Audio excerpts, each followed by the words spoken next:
Moikka ja tervetuloa Pakusta matkailuautosarjan pariin taas. Niin sanotusti talvi yllätti. Mä ajattelin, että Pakusarja olisi tullut päätökseen, mutta eipä tullutkaan, kun tuli talvi ja mä joutuisin tekemään aika paljon muutoksia. Ja jos haluat katsoa tämän koko sarjan alusta, niin linkki on tuolla puolella taitaa tulla, niin sinne tulee linkki, missä päästä katsoa koko tämän sarjan alusta asti. Mutta nyt, kun talvi yllätti, niin mitä mä oon joutunut tekemään ja parantelemaan tähän? Mä oon joutunut esimerkiksi takaovet eristää vähän uusiksi, ne kondensoisi aika paljon vettä.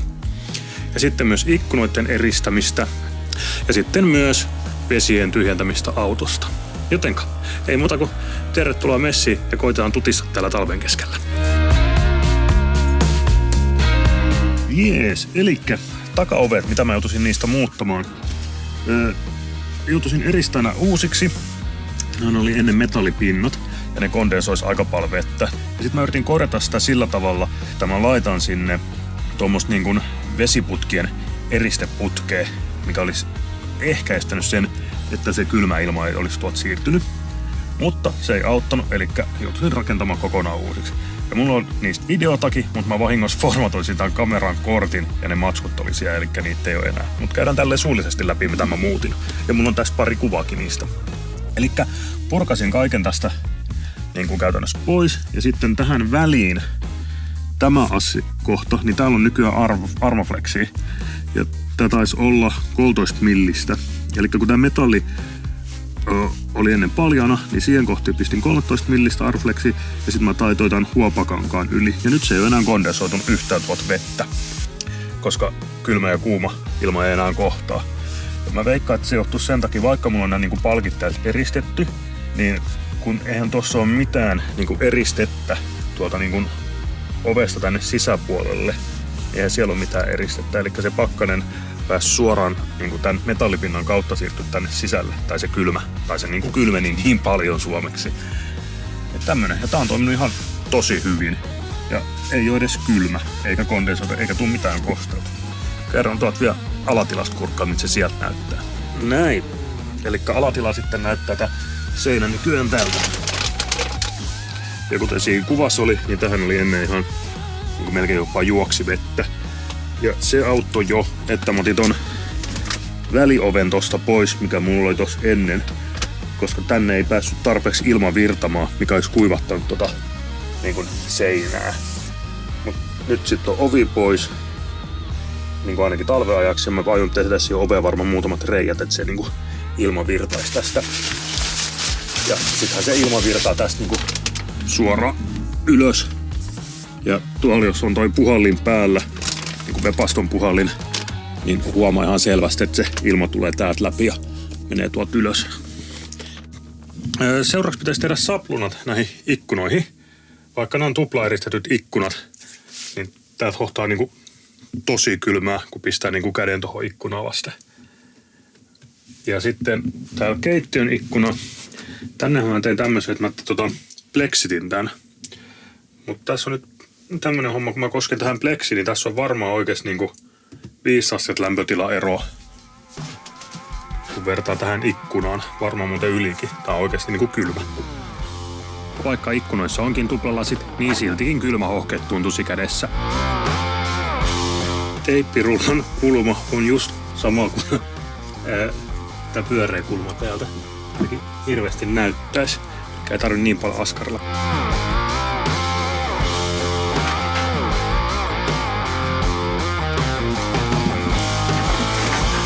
Testataanpas. Ha! Sehän menee ihan sinne. Ei paljon paremmin vois mennä.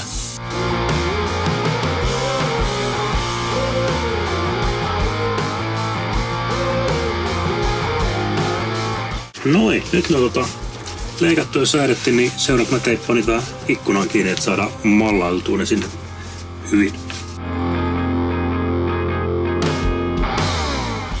Kun sapluna oli valmis, niin oli helppo leikata palanen oikeaan muotoon. Tää matsku, mitä mä tässä käytän, niin tää on teltan alus eristepatjaa tai jotakin. Semmoinen tää on ostettu E-Villestä. No niin, testataanpas. Eli nyt mä oon merkannut kumpi pää on kumpi pää. Tänne tää menee ihan hyvin. Tää jopa uppoo tonne vähän tonne niinku ikkunakarmin sisäpuoli, mikä on aika hyvä. Sitten toinen puoli on vähän erilainen, niin täältä ne on vähän närppäset pois varmaankin ihan tirrin verran.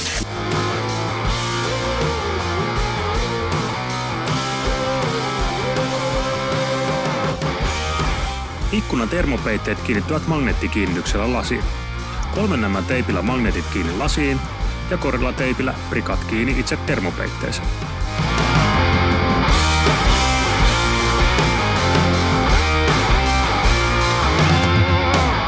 Elikkä tolla idealla. Seuraavaksi mä teippaan ne tähän kiinni. Mä pistän Gorilla teippiä tuohon päälle.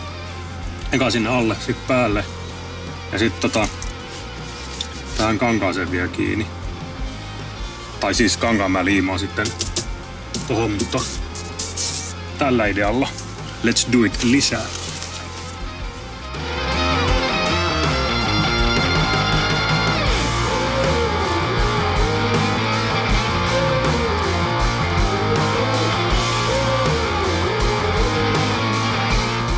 Noin, nyt kun ne on sitten vihdoinkin liimattu ja sähälätty sinne, niin seuraavaksi käydään hakemaan kontaktispray liimaa ja liimataan tähän tää pohvelikangas, ei kun mikä kangas olikaan, mutta ei kun mikäköhän kangasta oli.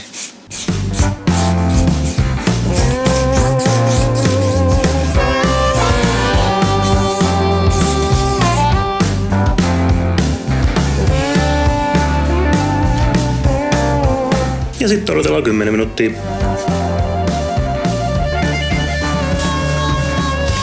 Noin. Se meni aika hyvin siihen.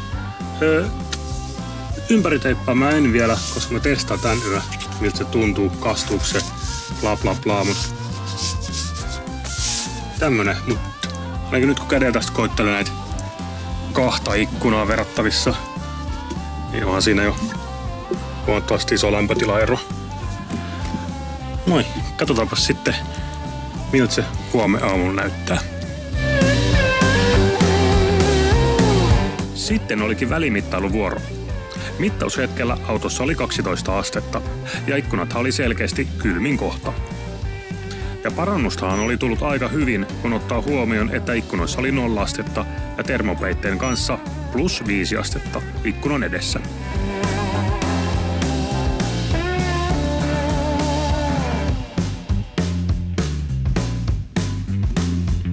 Elikkä aika hyvä parannus kumminkin, kun ottaa huomioon, että tuossa ikkunan kohdilla on melkein se niin kuin 1 tai 2 astetta. Ja sitten ainakin on täällä niin kuin kolossa, kun tuolta melkein teoriassa on niin kuin käden ulos, on vähän hölmös tehty tuo ikkuna mun mielestä, niin siellä se näyttää jopa miinusta. Et siitä niin kuin 5 astetta lämpimämmäksi tää kohta, niin onhan siinä aika jäätävä ero. Ja nytten mä aion koittaa. Me tiedetään, että toi on 5 astetta, niin mä pistän sinne liota vielä toisen kerroksen ja katon, että auttaako se miten. Että päästäänkö sitten vaikka 7 asteeseen.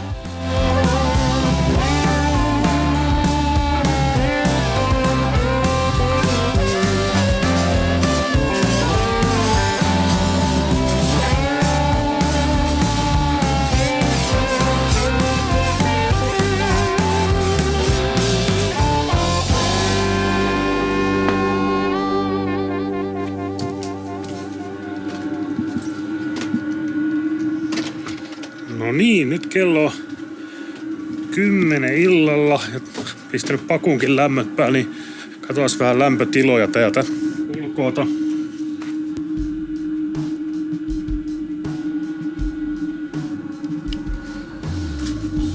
Joo, astutaanpa pakuun sisällä vähän mittailemaan. Olin laittanut pakuun niin sanotusti normilämmöt päälle ja sisällä näytti olevan 19 astetta mittaushetkellä. Pakusta myös lähtee lämpöanturi ulos, mutta se ei näköjään ole kovinkaan tarkka. Lämmöt vaihteli riippuen mistä mittasi, niin muutamalla asteella. Asensin myös pleksin ikkunan eteen. Vepastun ilmanreiästä tulikin mukavaa lämmintä ilmaa suoraan varpaille. 2 kerrosta eristettä näköjään teki oikein hyvin tehtävänsä, noin +15 astetta. Samoja arvoja myös näytti pleksi ikkunan edessä. ja pakussahan oli mittaushetkellä 19 astetta.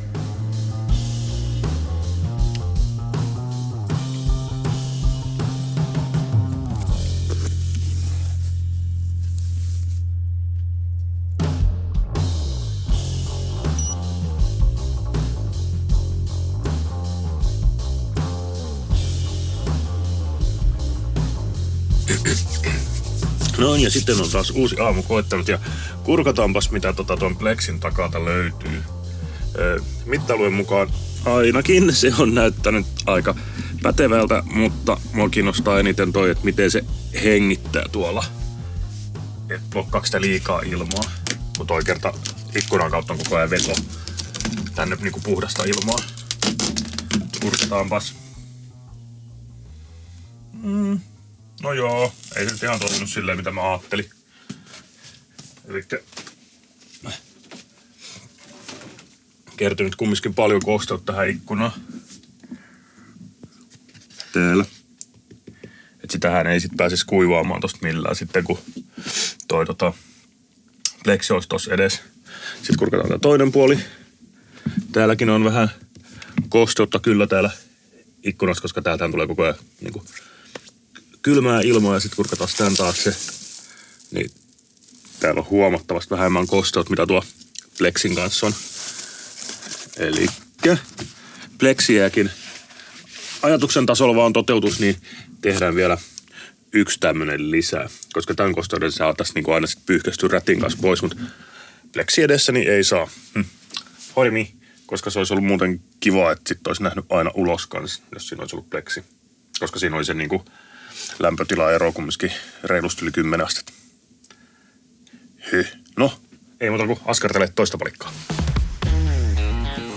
Olisi paku pikkuhiljaa tarkoitus alkaa laittaa talviteloille. Ja nyt olisi tarkoitus tyhjentää noin vedet täältä autosta. Kun nyt pistän tuolla pumppua päälle, niin tää vaan enää yskii. Ton verran, eli siellä on jonkun verran vielä vettä. Ja nyt olisi tarkoitus päästä siitä vedestä lopullisesti eroon tuolta linjastosta. Elikkä tonne niinku pumppuosioon. Ja mä aion ottaa tuolta vähän letkuu irti ja lähtee iskeä paineilmaa sinne. Niin ja toivoisin, että se niinku iskisi ton niinku linjat tyhjäksi. Jotenka ei muuta kuin jätkä sängyn alle ja penkomaan, että mistä saisi linjaa irti ja painetta sisälle. Elikkä täältä mä aukasen tän yhden kiristimen ja sit mä koitan vetää sinne painetta. Ja nyt tulee tietenkin saman tien jo semmonen asia mieleen, että miksi mä oon tähän tehnyt silleen, että tästä olisi yksi linja tähän kohtaan. Mistä menisi niinku näitä pumppui ennen suoraan joku linjasta tonne niinku ulos asti, missä mä saisin niinku ammuttu sit vaikka tuon suihkun kautta tai keittiön kraanan kautta sen ilman sinne, että se tyhjentäisi sen veden pois. Nythän me tehdään just päinvastaisen, että yritetään työntää ilmalla vettä ylämäkeen.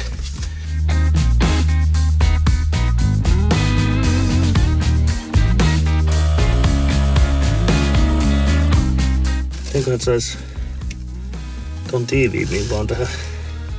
Se on vähän löysä täällä hetkellä, niin ulahtaa sisällä, niin pistänpäs jotakin teippiä päälle, että se saisi olla kireemmin vielä vedettyä.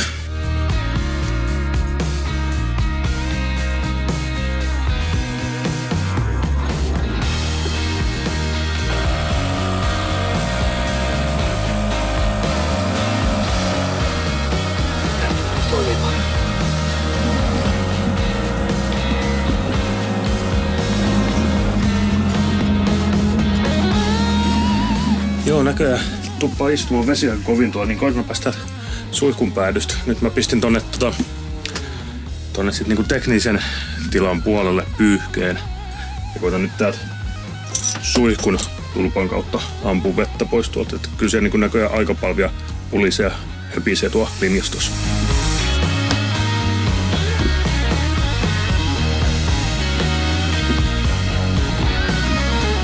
Ok, ei toimi, sieltä ei tullut yhtään mitään ulos. Mites mä saisin ton veden tuolta pois? Ja mun kraana auki, ei. Koitais vielä, mulla on tuo tyhjennysventtiili painesäiliössä, ei tuolla lämpimässä säiliössä, niin avata se, jos mä sitä kautta saisin sitä ammuttua sen ulos.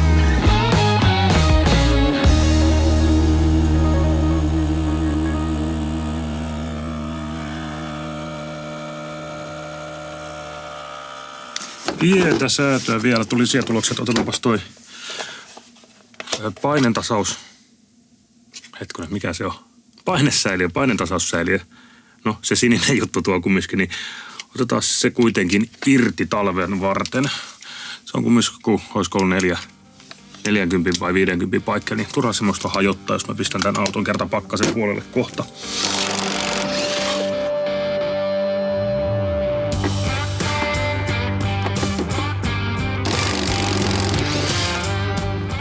Tää on kumminkin onneksi näin helpolta vaan kiinni, että noin vaan auki ja rock'n'roll. Näköjään sieltä tulee vettä. Mä en oo ihan varma miten tää toimii, mutta täällä on ilmeisesti joku painekalvo. Niin se tossa niinku jännitti kovin, että jos se painekalvo niinku hajoaa sit kun tulee pakkasta. En tiedä, niin sen takia otin pois. Joo, pumppu mä en usko, että mä otan. Mä vielä vähän puhaltelen täältä ilmaa, jos katsoo, jos tostakin tulis vielä jotakin kosteutta tai vettä pois. Sitten meidän vaan kraanat auki tai näin sulut auki ja toivoo, että loppu haihtuu sieltä pois. Pidän varmaan vielä kumminkin autoa lämpimänä joku viikon tai parin.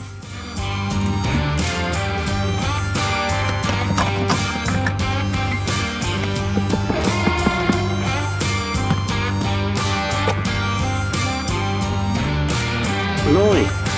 Nyt se olisi varmaan järjestelmä tyhjä. Huomasin, että tosiaan tonne niin kuin, mikä tää sakkairottelija vai mikä onkaan, niin täällä pohjassa oli näköjään aika paljon vielä vettä. Se piti ottaa pois. Ja sitten mä vielä ampusin täältä niin kuin säiliön kautta tuolta ilman, niin mä sain kuivatettua ton pumpun tuolta sisällä. Ja oiskohan se nyt talvitelakka valmis kutakuinkin.